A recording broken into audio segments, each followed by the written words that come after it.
வெள்ளியங்கிரி மலையை பற்றி. ஓம் ஓம் ஓம். தமிழ்நாட்டின் ஆன்மீக இதயத்தில் மேற்கு தொடர்ச்சி மலைத்தொடர்களின் மடியில் அமைதியாகவும் ஆழமாகவும் உயர்ந்து நிற்கிறது புனிதமான வெள்ளியங்கிரி மலை. இது ஒரு சாதாரண மலை அல்ல, இது சிவனின் சந்நிதி. இது உள்ளத்தை தூய்மைப்படுத்தும் தெய்வீக தலம். வெள்ளியங்கிரி தென்னிந்திய கைலாசம் என்று போற்றப்படுகிறது. வட இந்தியாவில் உள்ள கைலாசம் எப்படி சிவபெருமானின் பரமபதமாக கருதப்படுகிறதோ அப்படியே தெற்கில் வெள்ளியங்கிரி சிவனின் சக்தியை தாங்கி நிற்கிறது என்று பக்தர்கள் நம்புகிறார்கள். இந்த மலைக்கு 7 மலைச்சிகரங்கள் உள்ளன. அந்த 7 மலைகள் 7 சக்கரங்களை குறிக்கின்றன என்று ஆன்மீக அறிஞர்கள் கூறுகிறார்கள். முதலாம் மலை.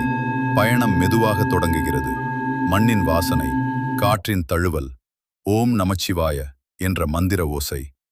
இங்கு ஏறும் ஒவ்வொரு பக்தரும் சுற்றுலா பயணிகள் அல்ல, அவர்கள் தேடுபவர்கள். அவர்கள் உள்ளத்தை தேடும் ஆன்மாக்கள். இரண்டாம் மலை சற்று கடினமாகிறது. மூச்சு சற்று அதிகரிக்கிறது. உடல் சோர்வடைகிறது, ஆனால் மனம் தெளிவடைகிறது. மூன்றாம் மலை. காடு அடர்த்தியாகிறது. வெளி உலகம் மறைந்து விடுகிறது. இங்கு சத்தம் இல்லை, அலைபேசி சிக்னல் இல்லை, அழுத்தம் இல்லை, மட்டும் அமைதி, மட்டும் மந்திரம், மட்டும் உள்ளத்தின் ஓசை. நான்காம் மலை. உடலை சோதிக்கிறது. சுவாசம் கடினமாகிறது. கால்கள் நடுக்கமடைகின்றன. ஆனால் இங்குதான் அகந்தை கரைகிறது. வெள்ளியங்கிரி அனைவரையும் சமமாக நடத்துகிறது. பணக்காரன், ஏழை, இளம், முதிய, சிவனின் முன் அனைவரும் பக்தர்கள்தான். ஐந்தாம் மலை. மேகங்கள் நம்மை சுற்றி வரலாம். காற்று குளிர்ச்சியாக வீசும். பலர் இங்கு கண்களை மூடி தியானத்தில் அமர்கின்றனர். சிலர் அழுகிறார்கள். அது துக்கம் அல்ல, அது ஆனந்த கண்ணீர். ஏனெனில் இந்த மலை உடலை மட்டும் தொடாது, ஆன்மாவை தொடுகிறது. ஆறாம் மலை. மிகுந்த அமைதி. மொழிகள் குறைகின்றன. மந்திரம் உள்ளத்தில் மட்டும் ஒலிக்கிறது. ஓம் நமச்சிவாய. இங்கு ஏறுபவர் உள்ளத்தை எதிர்கொள்கிறார். தன்னுள் இருக்கும் பயம், சந்தேகம், வலிகள் அனைத்தும் மெதுவாக கரைகின்றன. ஏழாம் மலை. இறுதி சிகரம். மிகவும் கடினமான ஏற்றம், ஆனால் மிகவும் புனிதமான தருணம். சிகரத்தை அடைந்த பின் அங்கு பெரிய கோபுரம் இல்லை, பொன் அலங்காரம் இல்லை. வானம் மட்டும் மேலே, பூமி மட்டும் கீழே, அமைதி மட்டும் சுற்றிலும். அந்த அமைதியில் சிவன் உணரப்படுகிறார்.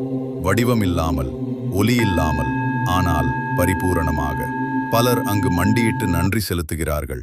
என்னை அழைத்ததற்கு நன்றி சிவனே. வெள்ளியங்கிரி வாழ்க்கையின் ஒரு பாடத்தை கற்றுத்தருகிறது. நாம் எல்லாவற்றையும் கட்டுப்படுத்த முடியாது.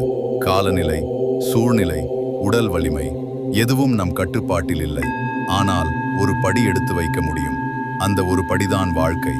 ஒவ்வொரு படியும் ஒரு ஜெபம், ஒவ்வொரு மூச்சும் ஒரு அர்ப்பணம். வெள்ளியங்கிரியை ஏறி இறங்கும் போது மனிதன் மாறியிருப்பான். அவனிடம் சான்றிதழ் இருக்காது, ஆனால் அனுபவம் இருக்கும். அவனிடம் பதக்கம் இருக்காது, ஆனால் உள்ளமைதி இருக்கும். வெள்ளியங்கிரி ஒரு மலை அல்ல, ஒரு மாற்றம், ஒரு ஆன்மீக பயணம், ஒரு புரட்சி. சிவன் எப்போதும் மலையில் மட்டுமில்லை, அவர் நம்முள் இருக்கிறார். வெள்ளியங்கிரி அதை உணரச் செய்கிறது. ஓம் நமச்சிவாய, ஓம் நமச்சிவாய, ஓம் சாந்த். இந்த புனிதமான சிவபெருமான் மலையான வெள்ளியங்கிரிக்கு என் நண்பர் திரு முரளி அவர்கள் 7வது முறையாக பயணம் செய்கிறார்.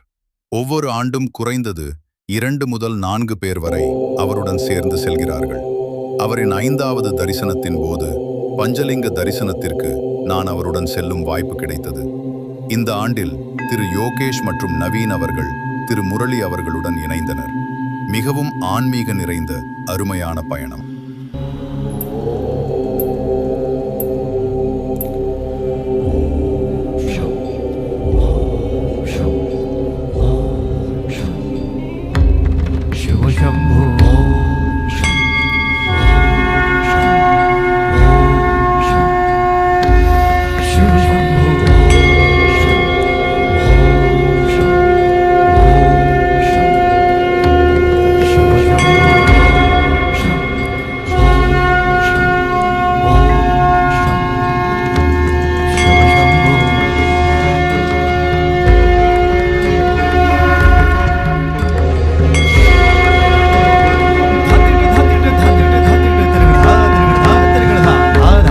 धा गे गे गे ना ना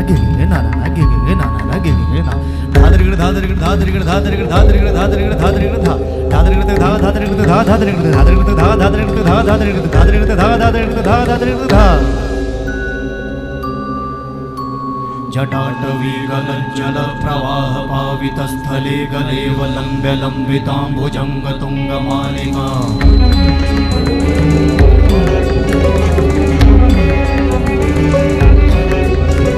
जटाटवीगलज्जल प्रवाह पावितस्थले गलेवलम्ब्य लम्बिताम्बुजङ्गतुङ्गमालिका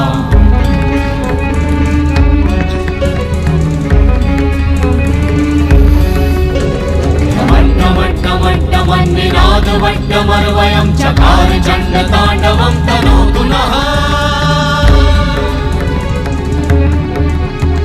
शिव शिवं शिव शिवं शिव शिवं शिव शिवं शिव शिवं शिव शिवं शिव शिवं शिव शिवम्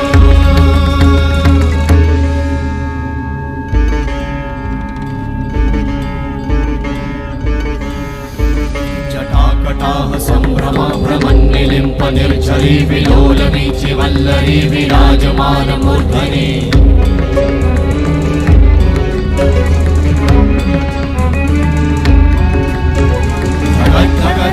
ज्वलल्ललाटभट्टपावते किशोर चन्द्रशेखरे रति प्रतिक्षणं मम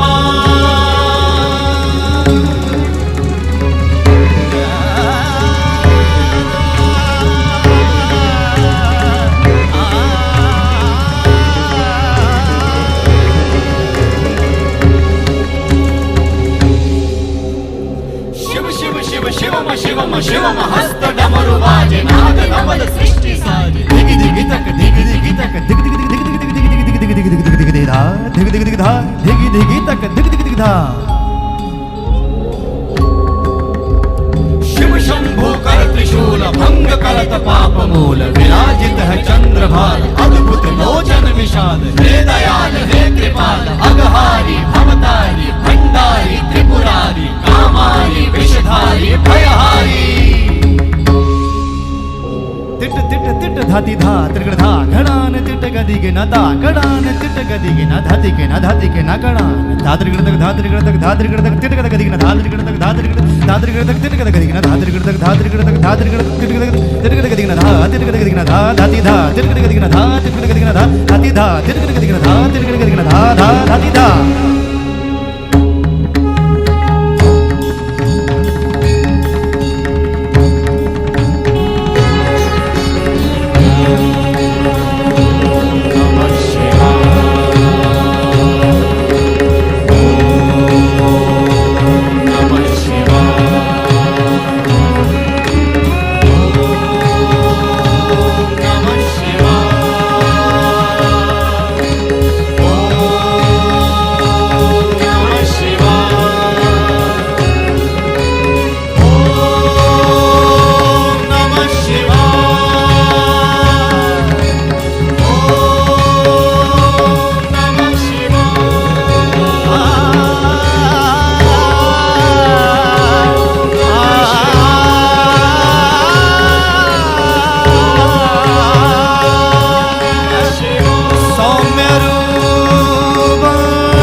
பாறையின் உள்ளே ஒரு குகை உள்ளது. அந்த குகையின் உள்ளே 5 உத்பவ சுயம்பு லிங்கங்கள் உள்ளன. அதுவே பஞ்சலிங்கம். இந்த தெய்வீக பஞ்சலிங்கங்களின் திவ்ய தரிசனம் பெற பக்தர்கள் 6 மலைகளை கடந்து ஏறிச் செல்கிறார்கள். அவ்வாறு கடினமான மலையேற்றத்தை கடந்து இறுதியில் கிடைக்கும் அந்த திவ்ய தரிசனம் வாழ்க்கையில் மறக்க முடியாத அருள் அனுபவமாகும். இது சாதாரண தரிசனம் அல்ல, பரமசிவனின் அருளை நேரடியாக உணரும் ஒரு ஆன்மீக உச்சநிலை. வெள்ளியங்கிரி தென் கைலாசம் என்று அழைக்கப்படுகிறது. சித்தர்கள் தவம் செய்த புனித மலை. இங்கு கூறப்படும் பஞ்சலிங்க ரகசியம் ஆன்மீக ரீதியில் மிகவும் ஆழமானது. பஞ்சலிங்கம் என்றால் என்ன? பஞ்ச 5, லிங்கம் சிவத்தத்துவம். இது வெளியில் உள்ள 5 லிங்கங்களை மட்டும் குறிக்கவில்லை. உடலின் 5 நிலைகள், 5 தத்துவங்கள், 5 சக்கரங்கள் ஆகியவற்றின் இணைப்பை குறிக்கும். 1. 5 பஞ்சபூத ரகசியம். சிவன் 5 மூல தத்துவங்களாக வெளிப்படுகிறார். பூமி, நீர், அக்னி, காற்று, ஆகாயம். வெள்ளியங்கிரி ஏற்றம் என்பது இந்த 5 தத்துவங்களை உள்ளே சுத்தப்படுத்தும் பயணம் என்று சித்தர்கள் கூறுகிறார்கள். 2. 5 சக்கர ரகசியம். பஞ்சலிங்கம் சமம், மூலாதாரம், சுவாதிஷ்டானம், மணிப்பூரகம், அநாகதம், விசுத்தி.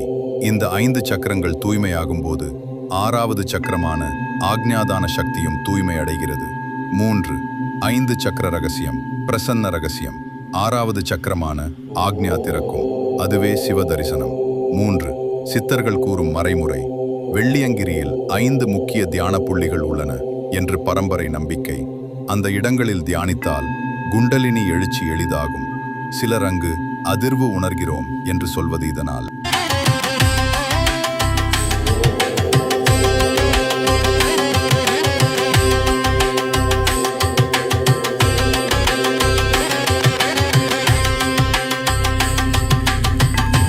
அவர் எப்போதும் பெங்களூரிலிருந்து கோயம்புத்தூருக்கு வந்து அங்கிருந்து சிவராத்திரி காலத்தில் மலையேற்றத்திற்கு வழிகாட்டுவார். இந்த ஆண்டு சிவராத்திரி நேரத்தில் மூவரும், முரளி, யோகேஷ், நவீன், மலையை ஏறி பஞ்சலிங்க தரிசனம் பெற்றனர்.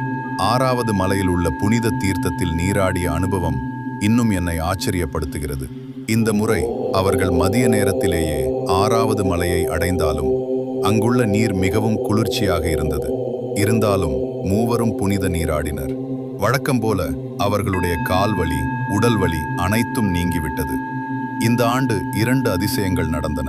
முதலாவது, இந்த முறை மலையை ஏறுவதும் இறங்குவதும் மிகவும் எளிதாக இருந்தது என்று மூவரும் ஆச்சரியப்பட்டனர். முரளி, யோகேஷ், நவீன் மூவரும் இதனையை தெய்வீக அருளாக உணர்ந்தனர். மலையேற்றத்திற்கு முன்பு மூவரும் பட்டீஸ்வரம் சிவபெருமானுக்கு பிரதோஷ தரிசனம் செய்தனர். பட்டீஸ்வரம் சிவனுக்கு 3 தாமரை மலர்கள் வாங்கினர். அப்போது யோகேஷ், இவ்வளவு கூட்டத்தில் யாரும் மலரை நேராக இறைவனுக்கு சமர்ப்பிக்க முடியாது என்றார். அதற்கு முரளி, வாங்கிக் கொள்வோம், பார்ப்போம் என்றார்.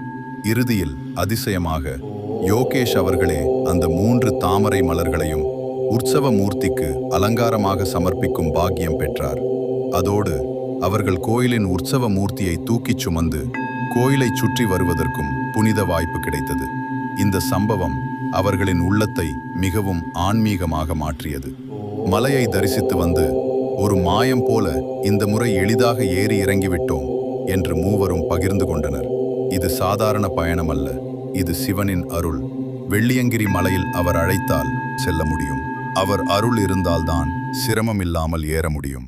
முரளியின் 7வது யாத்திரை ஒரு சாதாரண ஏற்றம் அல்ல, ஒரு ஆன்மீக அருள் அனுபவம்.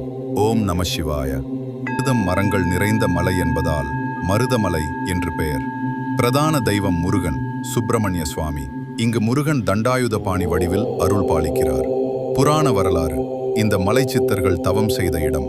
பாம்பாட்டி சித்தர் இங்கு தபசு செய்து ஞானம் பெற்றார். மலையின் குகைகளில் இன்னும் சித்தர்கள் இருப்பதாக பக்தர்கள் நம்பிக்கை. ஆன்மீக சிறப்பு. 837 படிகள் ஏறி செல்ல வேண்டும். சப்தகிரி என்று அழைக்கப்படும் 7 மலைச்சரிவுகள் உள்ளன. சிவபெருமானின் அருள் நிறைந்த தலம் என கருதப்படுகிறது. ஆன்மீக ரகசியம். மருதமலை சாதாரண மலை அல்ல, அழைத்தால்தான் செல்ல முடியும் என்று பக்தர்கள் நம்புகிறார்கள். அங்கு செல்லும்போது மனசு அமைதி அடையும். பாம்பாட்டி சித்தரின் ஞான அதிர்வு இன்னும் அந்த மலையில் உணரலாம் என்று பலர் அனுபவம் கூறுகின்றனர். ஓம் சரவணபவ. ஓம் நம சிவாய. பாம்பாட்டி சித்தர் தமிழ் சித்தர்களில் மிகவும் பிரபலமானவர். பாம்பாட்டி என்ற பெயர் அவரின் வாழ்க்கை முறையிலிருந்தே வந்தது. அவர் பாம்புகளை ஆட்டி வாழ்க்கை நடத்தினார். ஆன்மீக மாற்றம்.